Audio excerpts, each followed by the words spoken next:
Let's go to the next part here. TikTok. I know there was a lot of discussion, and Ryan and Emily did a very good job. Watched everything that I could that they had about it yesterday. So we wanted to add a little bit on the discussion about the Restrict Act and also how Americans are feeling about it. Something very interesting. Let's go and put this up there on the screen. So there is a new poll actually out from Marist that shows that Americans support banning TikTok at a margin of 57% to 36%. The support is actually bipartisan, with the majorities of R's, D's in favor. Significantly, Crystal, the youth number in it is at 50%. The Gen Z number actually falls at 50%. Well, the Gen Z / millennials number, which is definitely a lot different than the Gen Z number. If you look at the age dynamics, there is a very clear, like, silent and greatest generation overwhelmingly in favor of it. And it does kind of go, you know, the support goes down as you get younger. Well, it's not as low as I thought it would be. Yeah. I mean, you know, if you look at, okay, so currently Rand Paul is blocking a unanimous consent order because he's like, if the GOP never wants to win the youth vote again. And it's like, well, you know, not actually tons of evidence right now that they even would object. But overall, from a polling perspective, I mean, I don't think it's a surprise. People are not stupid from what they're looking at. The real issue is about the mechanism. And this is where, you know, I've done my best to dig as much into this. I know that there's a lot of consternation right now about the Restrict Act. And we will lay it out, though, for those who have not yet heard it. The Restrict Act is it's a Biden administration Mark Warner bill, authorized one inside the Senate, which they are pushing, which would give them the authorization to ban TikTok if they wanted. Now, the details of this were not public until just 2 days ago. Now that the actual bill has come forward, which has been co-sponsored by all of these different people, what we are finding out is that the act, it doesn't really have anything to do with TikTok, even if that's what you want, something I've advocated for. It actually is about giving authority to the government to basically ban and surveil communications across all of social media. So we pulled some of the elements of this. Let's go and put this up there on the screen just to show people. And say the Restrict Act is not just limited to TikTok. It gives the government authority over all communication, domestic or abroad, and grants powers to enforce, quote, any mitigation measure to address risk and national security now and in any potential future transaction, including but not limited to financial transactions. So this is actually almost completely similar to the Patriot Act for what you want to look at. I mean, review and prohibit certain transactions between persons in the United States and foreign adversaries and for other purposes. Again, who defines foreign adversary? What does that even mean? Enforcing mitigation measures to address risk arising from any covered transaction by any person with respect to any property subject to the jurisdiction of the United States that the Secretary determines.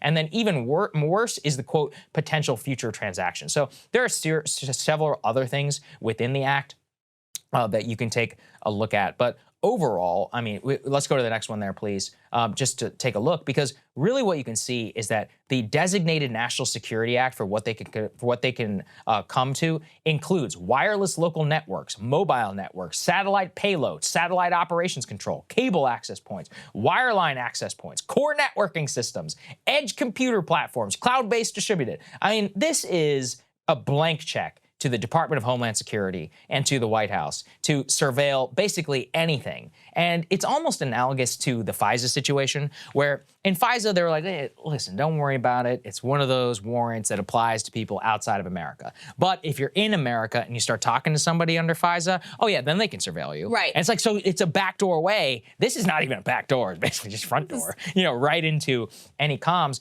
It wouldn't even just concern TikTok. I mean, we're talking here about almost every single app that you use on your phone, and would also give them the ability to try and go to encryption-based messaging companies if you wanted. If you're talking, I mean, how many people use WhatsApp, right? If anytime you're talking to somebody outside the US, you're on WhatsApp. Well, now they have the ability to look at your communications if you're foreign transacting or you're talking with somebody. So this is not what banning TikTok was ever about. And unfortunately, what has happened, as I said, is what I asked around. There was a clean TikTok bill that's kind of been within the Senate. People like Rubio, Hawley, and a few others have been working on this for several years. Well, the White House basically came over the top and was like, no, that's not what we want. What we want is a much broader, open-ended authority. They effectively wrote the bill with Mark Warner's team and then came out before the bill was even released and said, this is the bill that we want. So a lot of brain-dead Democrats, and frankly Republicans too, signed on to the bill because they didn't know what was in it. They were like, oh. There's a lot of bipartisan co-sponsors. Tons. Yeah. Actually, funny moment on Fox News last night. Lindsey Graham did not know that he'd co-sponsored the bill. They were like, he came out against the bill, and they were like, well, why did you co-sponsor? He was like, oh, I did. Maybe let's put the clip in there. You guys want to watch it? All right, we'll edit it in after. Let's take a listen. Yeah, I don't think I support the Restrict Act. You don't support this because you were named as one of the supporters, because this is garbage. Well, is this the one with John? There's two bills out there. One allows a review of businesses that are connected to China, give the secretary the ability to protect our data. Is that the Restrict Act?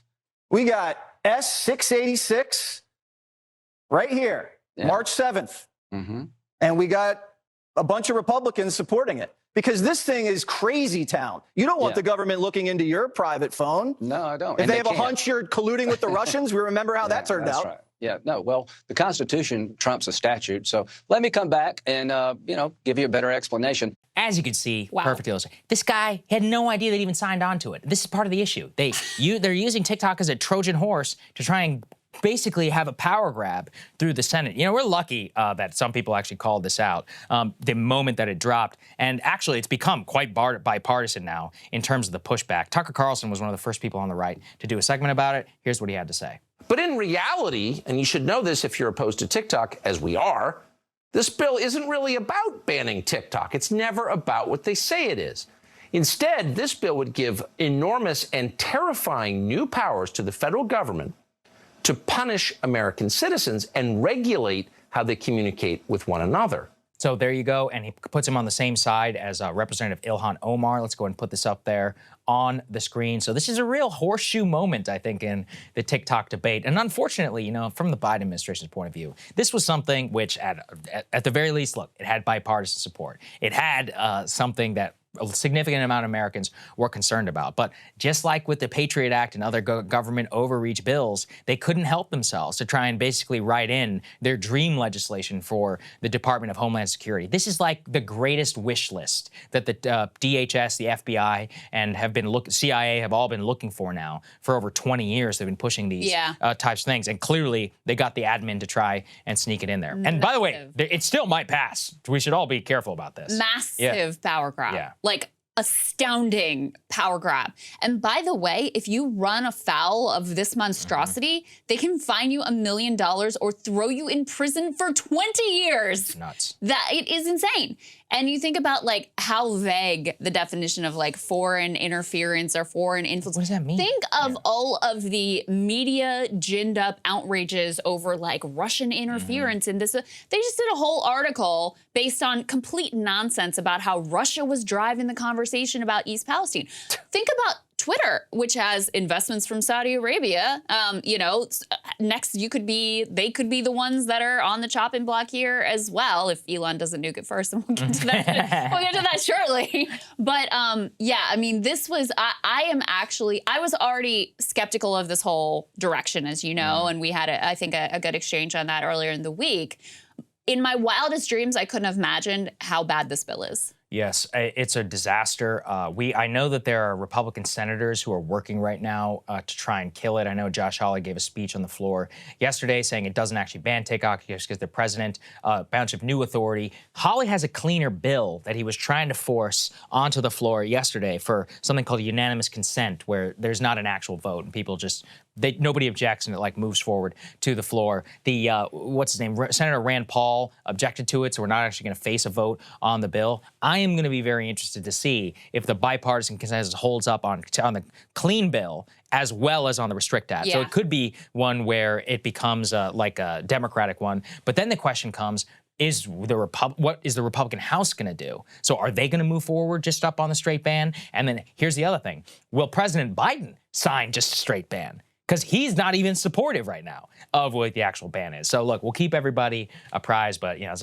a very terrible thing. Actually, they think they did tremendous damage to the case for because now we're not even having a conversation right now about TikTok. We're like, hell no. Like anybody who's even concerned, we're like, no, we're not going to be passing Patriot Act 2.0 here. A couple other things. One thing on the polling. I'll also be interested to see if the polling shifts to your point about because prior to this, most of the voices who were talking about TikTok on both the Democratic side and the Republican side were in favor of a ban. So that was the overwhelming case that was being made to the American people. So I wonder, and you saw bills passing, you know, in different states banning government employees from using TikTok. So there was this kind of like narrative that was going out to the American people across liberal and conservative media. So now that you have this also bipartisan pushback and voices of concern being heard on MSNBC and on Fox News, I wonder if that shifts the polling.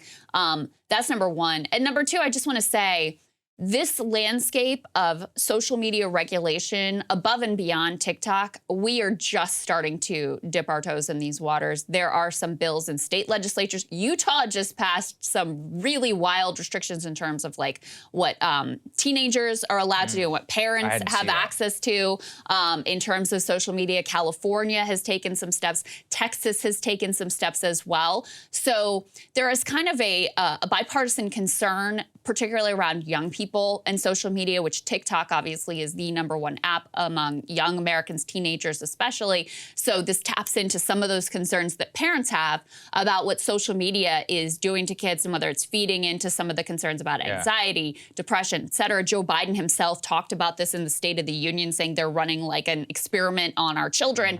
So I think there's going to be a lot more legislation in this direction of trying to get our arms around like, where's the balance between freedom of speech and making sure that there are some guardrails in place? Is social media for kids something more akin to like tobacco and alcohol that should just be kind of put off limits?